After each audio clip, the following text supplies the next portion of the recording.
No, I think they did some things defensively that are unorthodox, and I think sometimes when teams do unorthodox things, it takes a while to adjust to it.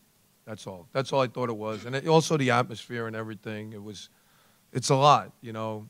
And but I thought it was more their defense, and once we settled in against it, we were okay. But it took a while, and when teams do that, it takes time. Well, it's just, you know, we've played in some great atmospheres this year, but nothing like this. This was crazy, you know. And you know, I've been at Cameron and I've been in the Carrier Dome as a visitor, and I'm telling you, these little gyms are worse. I'm being honest with you. I've been at those places, and when you get a place like this going, they're right on top of you. So it's, you know, it's an adjustment for both teams. I'm not thinking. I don't even know what Tuesday is. I'm just thinking about Saturday.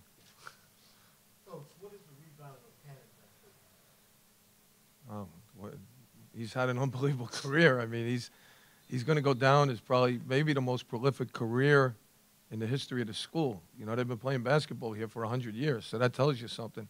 And I don't want to slight anyone from years ago because I'm sure there were a lot of great players, but if you look at what he's done and the numbers he's put up, it's crazy. You know, he's the all-time leading rebounder, all-time leading scorer. He's the NEC's all-time leading rebounder. I think he's the leading active rebounder in the country right now. Okay? So I don't know if I have to say anything. I mean, it's just, it is what it is. I wish I could keep him a couple more years, both these guys, but I can't. So. Can you talk about the leadership from Jalen and both Brent?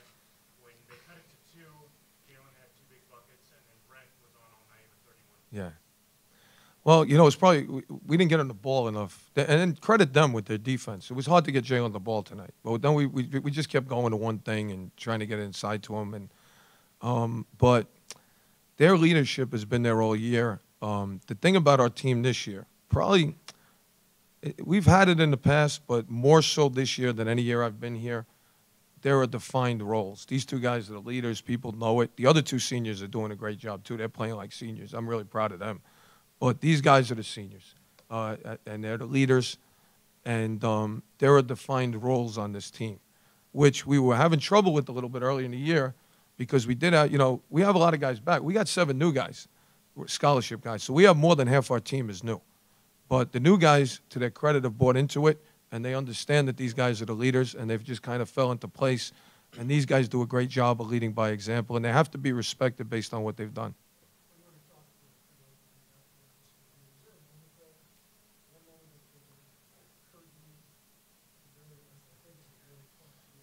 Yeah, we got to educate our fans a little because they were screaming when Brent was shooting free throws. So I told them to yell after the shot. But we appreciate the support. I mean, they were great.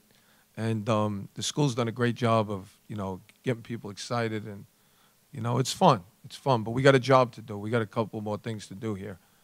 So we can't get ahead of ourselves. So we got to just, you know, worry about whatever we're going to do tomorrow in practice, which won't be much after a game like this. And then, you know, whatever we're going to do Friday and then get ready for Saturday. I mean, that's all it is. You just take it one. You can't even think about Saturday yet. You know, I told these guys, you got to rest tonight. That's your job. You got to rest. You got to drink water. You got to eat right and get treatment, okay? Because, you know, these other kids out here, they're going to run around and have fun. These guys can't do that. They got to get ready for Saturday, ready for tomorrow.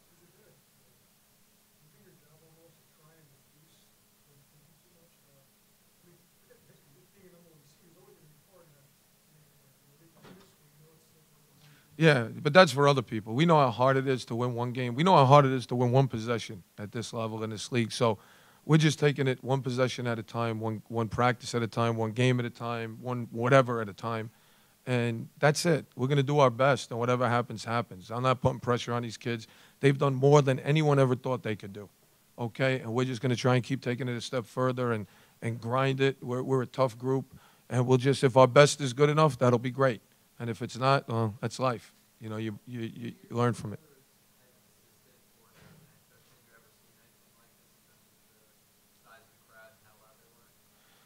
You know, we've had some great crowds here in the past, but nothing like this. I mean, the thing was sold out like yesterday. I'm having trouble getting people in. You know, I'm trying to sneak people in my office and then let them loose in the crowd. So, I mean, it's, you know, it's tough.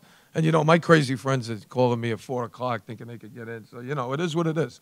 But it's great. It's fun. It's fun for the school. I don't want these guys to get sidetracked by that. I told them to shut their phones off after shoot-around today. They're not ticket brokers, okay? They have a job to do, and they got to focus on that. And, you know, sometimes it's hard to say no to people you really care about or like, but sometimes it's tough. He was one of them. Were you? Yeah, he might have been. It was him, a couple other guys that year. It was him, Drake Calloway, Matt Miller. Who else? Who was the other guy? Travis? Travis Nichols, I think. Brent was one of the first ones. When I got the job, I walked in here, and he was here with his mom. I had gotten a tape on him that I had watched. I loved him. I said, this is the guy he can get me where we want to go, because he had a lot of offensive ability. He just had a lot of ability, breakdown ability, shooting ability, you know, everything. So I saw the tape. Then I came in one day, and he was here with his mom, and he came up to me and said, hey, Coach, how you doing? He shook my hand, and he looked like he was 12. So I thought it was his little brother or something. He was so slight of built and everything. I just kind of brushed him off. I never thought that could be him. Then I'm sitting in there talking with him and his mom. I realize it's him. And I'm thinking, is that the same guy I saw on the tape? But, you know, he sat out the first year, and he got stronger. He lifted weights, and he's become a terrific player.